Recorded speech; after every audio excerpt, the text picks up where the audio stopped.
Hello ladies and gentlemen, and welcome back to Movie Club's second annual summer movie series, 2021 edition.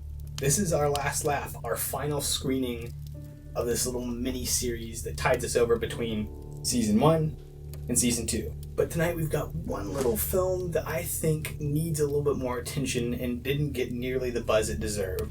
While maybe it isn't as good as it could have been, it's still a really well-made movie, and it tapped into a very particular vibe that I loved a lot. And that's why we're going to be talking about Josh Boone's 2020 film, The New Mutants. But you know the rules by now.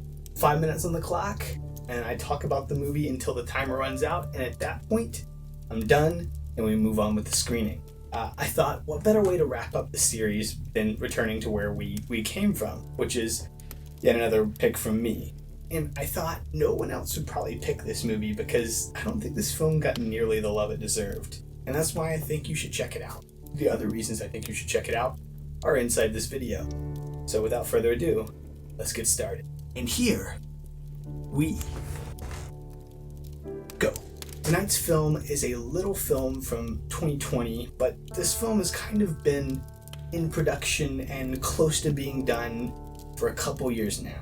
It was one of those movies that cycled through production hell for quite a while and finally was released in the middle of a pandemic, which wasn't great, and especially didn't make this film, receive any lighter sentence than it already was going to.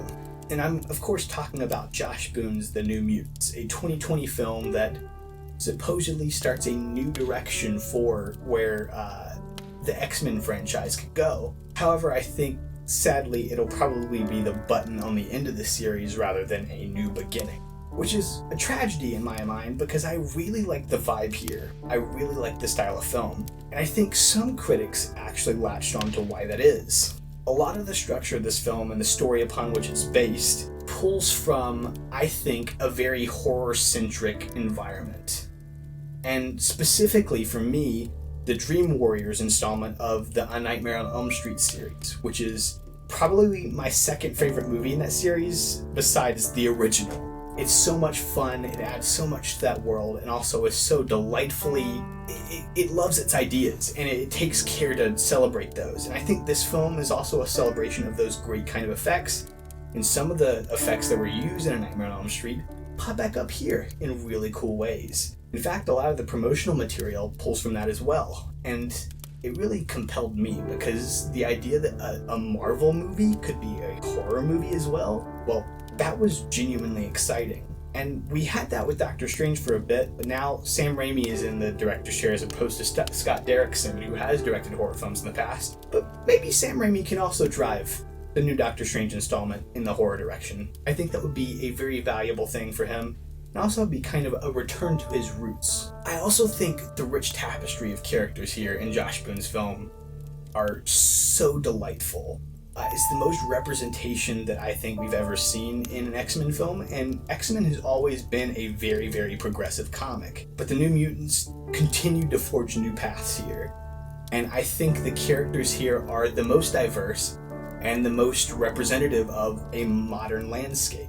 We have queer characters, we have characters that are all across different races, including people who are part of the Native American community. And it's so interesting to see all these disparate people groups represented here. The idea that we can see more of ourselves on screen, I think, is a beautiful thing, and X-Men has always been leaning towards that, leaning into that. And I think New Mutants pushes new ground as well, which is nice that, if this is where this franchise ends, that it's still forging new ground in its final installment.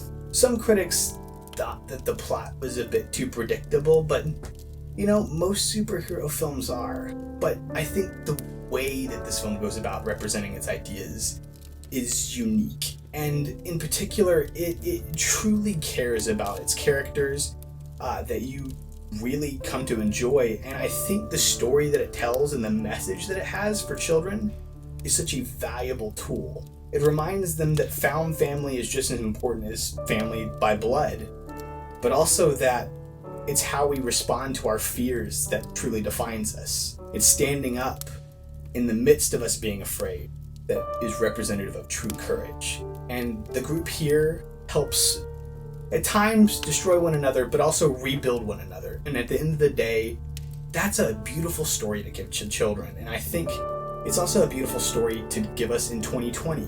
I don't think this film could have come out in a better year, and I think, hopefully, they'll slowly get this word of mouth going, and just like A Dream Warriors, though that wasn't beloved by critics when it first came out, slowly got word of mouth talking and is regarded as the best of that series. I think New Mutants has that potential as well. Maybe not the best in the X-Men franchise, but definitely up there. And I think that in time, people will come to realize this is the undersung classic of at least eclectic Marvel films out there.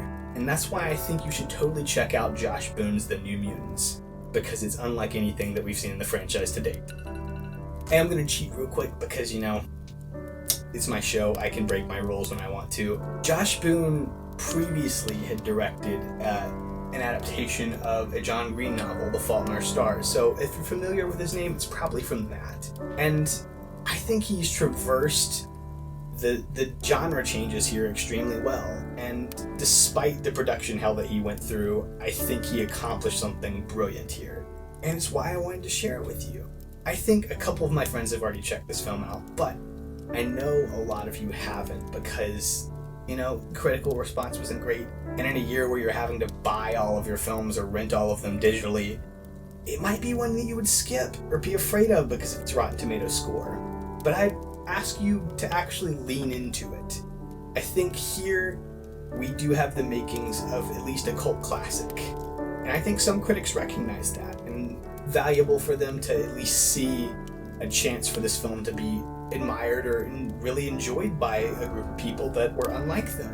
And I think those critics are the ones that I respect the most for finding something positive about this film, even if it wasn't their cup of tea, and seeing how this film could eventually become something that is beloved. And so that's just about it. That wraps up our second annual Summer Movie Series 2021 edition. I hope you've enjoyed this eclectic series from a variety of different pickers, from a variety of different genres, and from honestly a variety of different, tastes.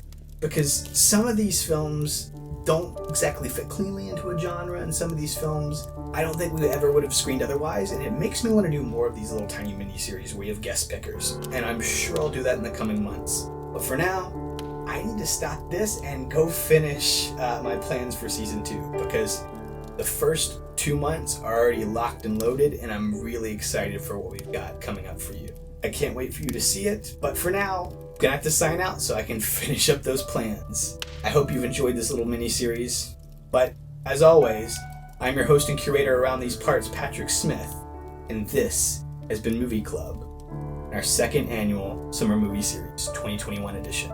I'll see you all at the movies.